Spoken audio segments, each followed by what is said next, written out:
We are happy to be back with another story, and the story today is called Edward and the Pirates. Words and Pictures by David McPhall. He's the author, illustrator of today's story.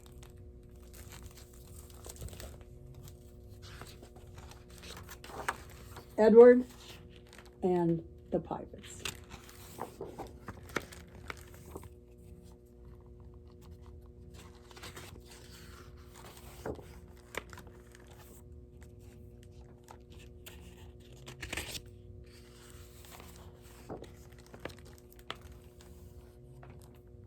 Once Edward learned to read, there was no stopping him. Cereal boxes at the breakfast table,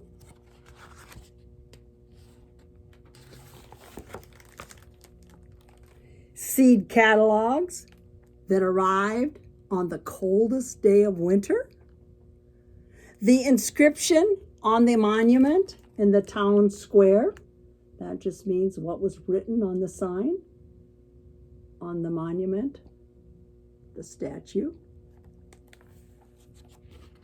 And books, all kinds of books. And when he read about Joan of Arc leading her troops to victory, it was Edward who carried her shield and held it up just in time to deflect the blow of a battle axe. Sometimes what Edward read seemed to become real.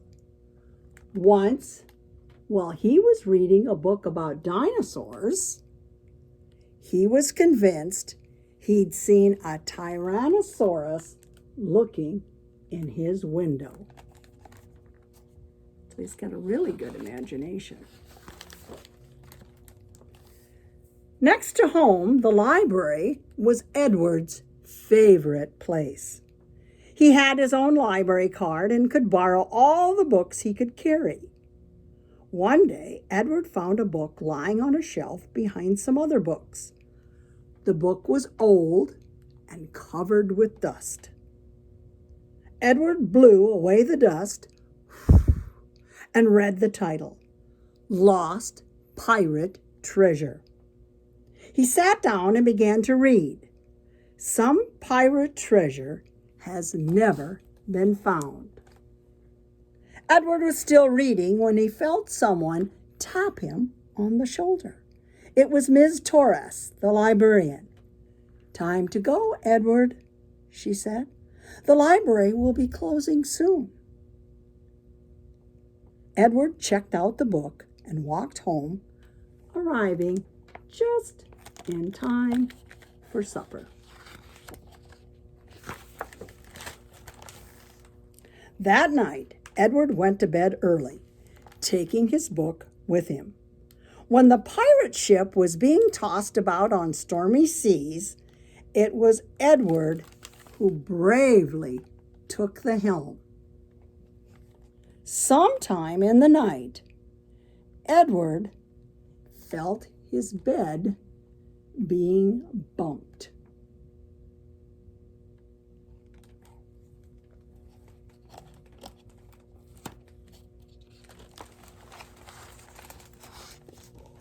Edward sat up and looked around and saw he was surrounded by pirates.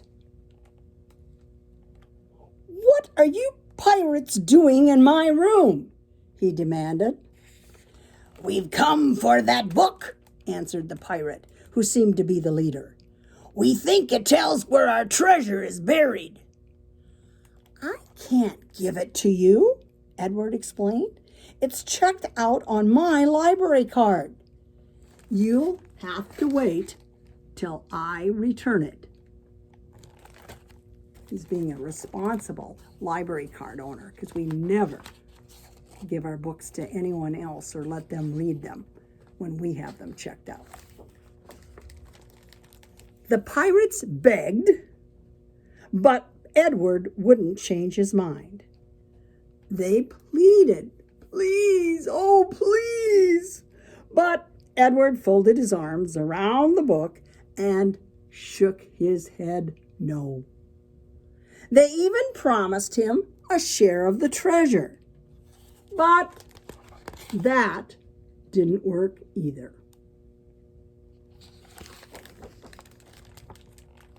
You'll have to walk the plank, threatened the pirates. But Edward stood firm. Finally, one of the pirates drew his sword and waved it over Edward's head. Hand it over, he roared. But Edward wouldn't budge. Better be quiet, he warned the pirates, or you'll wake up my mom and dad. Edward had just finished speaking when the door to his room burst open and someone riding a huge white horse charged in. It was Edward's mother. She was dressed in a shining suit of armor and was carrying a lance. She pinned the sword-waving pirate to the wall.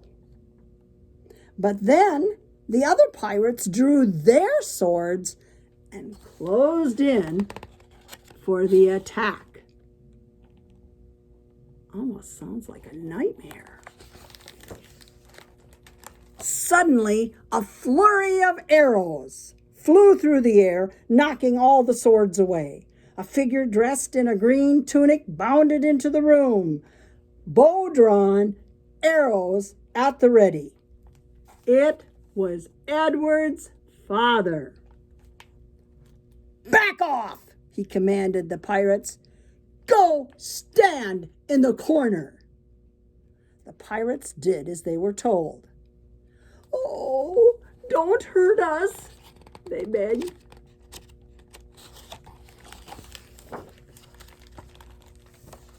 Edward felt sorry for the pirates. They only came for this book, he explained to his mother and father.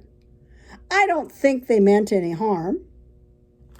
Edward handed the book to the pirates. The head pirate held it open while the others huddled close by talking in whispers. After a few minutes, the pirates gave the book back to Edward. It's of no use to us, he said sadly. We can't read. You can't read? Asked Edward. Not one word, answered the pirate. None of us can.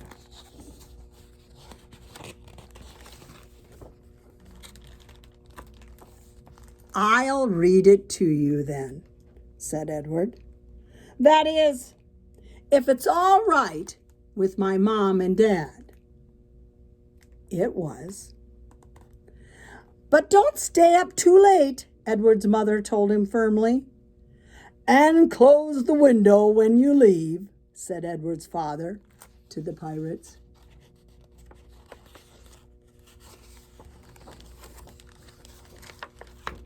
As his mother and father left the room and went back to bed, Edward opened the book and began to read aloud. Some pirate treasure has never been found.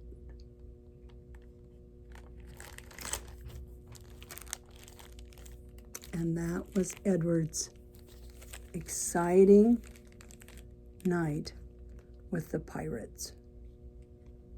Quite an adventure story and a huge imagination on the part of Edward.